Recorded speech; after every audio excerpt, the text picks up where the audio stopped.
Technology, education, and design. I thought a lot about what I was going to say before I came here today.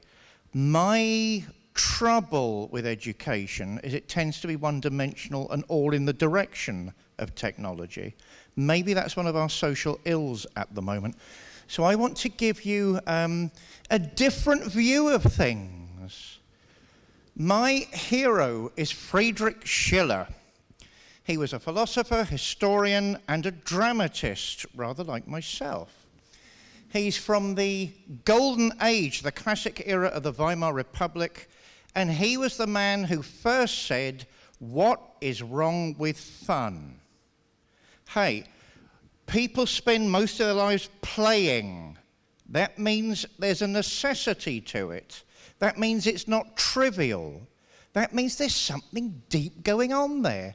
That is worth considering. So what I'm going to do this afternoon is take you through my own understanding of conceptualism, which is based on the work of Schiller, and sort of talk about things that people might not suspect has a great depth. Pop art. I am a great admirer of people like Andy Warhol. I'm a great admirer of people very modern who do drawings for, sketches for magazines, comics, because there's always something deeper there if we begin to look. And, the immense commercial success of characters like Judge Dredd, this is not trivial. There's something very deep to it all. So what is it? I suspect that if we look at the origins of pop art, we're actually going back not only to the Weimar Republic. Schiller would have said, the good is the beautiful. Being good, being virtuous, the rational is the real, the rational is the creative. I think you end up from that revolution in Western thinking with people like this. I'm an admirer of Alfred Jarry. He started a movement called pataphysics. He was a pataphysician. Without him, you don't really get Dada and you don't really get surrealism. What is Dada? Dada started in Zurich in 1916 among a group of young people that could hear bombs landing at the end of their road and started saying amongst each other, so this is where classical Western civilization has brought us to. All this reason, all this sobriety. And what does it mean? There are bombs landing at the end of our street. So let's turn our backs on that. Let's write poetry. Let's write songs. Let's dance. Let's start the Cabaret Voltaire. Let's go crazy. But not as a defeat. What the Dada people wanted to do was explore new directions. It's very unwise to minimize their contribution, which can be seen nowadays, but not then, not only to the history of art and Western civilization, but to new psychologies, depth psychology, and entirely new ways of thinking. That is extraordinary. Jarry, as I say, was known for his sense of irony. He was known for his sense of ridicule. He wrote a number of books mocking the sciences. But hang on, that in itself is interesting. What did he feel that would achieve? Nobody goes out of their way to write a book just to make nonsense. They do it for a reason. And he was saying, well, are the sciences doing their job? And if they're not doing their job, what is their job? And how can we get them back on course? What can we do to rebalance an overly rational situation? So as you can see from the wonderful picture I managed to unearth, you've got mad shapes, irrational shapes, fantasy shapes. Fantasy is the unknown element in our lives. We're fantasizing all the time. Why? Because it's playful, it's fun, and there's an instinct deep inside us that wants us to be creative in that ad hoc way. Jarry was a master, and the whole postmodernist movement looks to him as a hero. Salvador Dali, when you get to the end of Dada, you find the beginning of surrealism. I think this is extraordinary. I mean, the surrealists weren't taken seriously until Salvador Dali actually had tea. I believe it was tea with Sigmund Freud. And Freud came away saying, this is absolutely extraordinary. What are these young people doing? They're looking at our dreams. They're looking at our instincts. They're looking at things deep inside us that won't be repressed forever and that need to come out. Now, that's from the horse's mouth. I assume most of you have heard of Freud, a remarkable individual. And you end up with things like this. That is actually the crucifixion of Christ from a four-dimensional perspective. Dali went on to study, I mean, the mathematical precision of something like that painting is absolutely unbelievable. And he studied it to make sure it would work as a piece of art as well as an act of devotion. The golden Christ figure, in other words, our potential as human beings, our creativity, the imagination inside us, is something that's working on a number of different dimensions at the same time. It's molding us as much as we are molding it. An extraordinary statement. Warhol. That, of course, is his depiction of Johann Wolfgang von Goethe.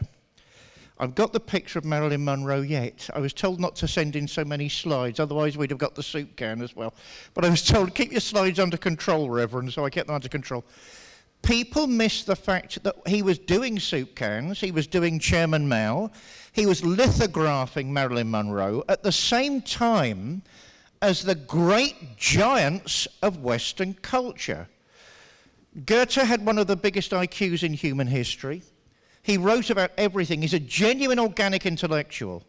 If Goethe couldn't understand it, he would make sure he learnt about it and then analyze it. A remarkable man. And one of the friends of Schiller. They were very close friends for a number of years. They used to correspond together, and they started a collection of poetry, which I believe is still available, to try and give their view that rationality was amazingly important, but not the end of the story. And I believe it was Goethe that started way back in those days to worry about children's education. That's way before its time. If we look carefully at that particular lithograph, there's an esoteric colour scheme to it. He's not following Roy G. Biv, red, orange, yellow, and so on. He's actually following much more ancient views of colour and what they symbolise and what they mean. He's also looking at the process of miniaturization that's known in icons or Persian miniatures, where they take large scenes and reduce them into these fabulous illustrations inside Oriental and exotic books. Warhol must never be underrated. He was a live wire. He was a man on fire and experimenting with the hypermodern and the exceedingly ancient. As I say, I couldn't resist that because I love that so much. Is that the commodification of art? Is that a cynical statement about the fact it all has come to nothing? That basically it's just about sales in an art market? Is that all it's come to?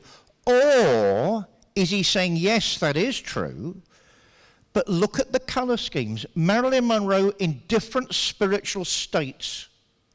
Marilyn Monroe with different feelings inside her, different psychologies, different moments in time and space where was it the same person or somebody else? Other aspects of this giant of acting, and she was a giant of acting. Warhol started me on a project that's been going for about 3.5 years, called London Life, where I wanted to go and find images of the fantastical, images of fantasy around London. In esoteric circles, they call it glamour, and they're very cautious of it, because you might end up with a wrong view of life, not a balanced view. That's very interesting. I found him in Camden. That, of course, is the Mad Hatter. When I asked him who he was, he introduced himself to me as the Mad Hatter. So it's the Mad Hatter. What you might find interesting from that particular slide is he's playing with his mobile. So obviously the Mad Hatter isn't limited to a particular time space. And these miracles of colour, of characterization, are all around us.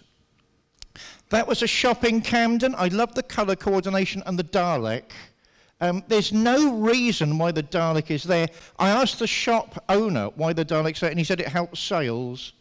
So that's the power of fantasy. Hey, I'm LGBTQ. I had to get a muscly boy into it somewhere. That was graffiti in Clapham. I live in Clapham.